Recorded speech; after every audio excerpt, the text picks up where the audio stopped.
lu harus memulai, menurut gua ya pribadi ya, lu harus memulai dengan jelek biar orang ngasih tahu, nge-point out jeleknya di mana buat lu improve. Gue suka tuh kata-kata lu harus mulai dulu even dengan jelek. Nah, di fase mulai meski jelek atau meski kelihatan bodoh atau meski kelihatan cringe, itu kan pasti berat banget ya, tidak nyaman ya. Dan resiko yang harus lu terima bisa jadi disalahpahami atau tidak disukai atau dianggap aneh, dianggap kenapa sih lu harus terjun ke sini kan lu nggak punya kemampuan itu gitu. Lu pernah menghadapi fase itu dan bagaimana cara sederhana untuk punya mental yang kuat menghadapi ketidaknyamanan itu? Gua kalau misalnya kayak ditarik lagi topiknya ngomongin nyanyi gitu ya, gua tuh lumayan kenyang dibilang suara gue jelek. Oke.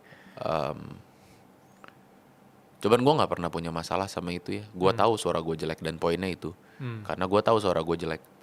Jadi tiap kali ada orang bilang kayak, oh, suara lu jelek. Oh iya, lu telat taunya, gue tahu duluan. Ya. Gue rasa di saat lu sadar sama kekurangan lu dan mengakui itu, ya orang jadi nggak bisa pakai itu buat jadi senjata buat menjatuhkan lu lagi. Maksudnya, Wow.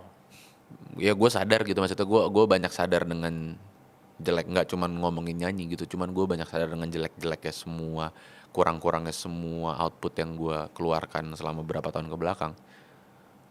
Dan itu bukan sesuatu yang gue tutup-tutupin atau kayak, oh gue nggak mau orang lihat bagian ininya. Specifically kalau ngomongin karya, bahkan menurut gue karya yang perfect itu nggak menarik ya.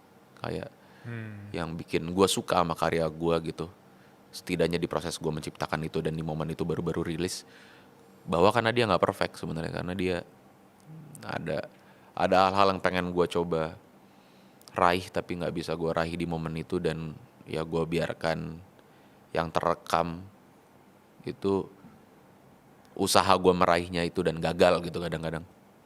Mencintai ketidaksempurnaan, menghargai ketidaksempurnaan.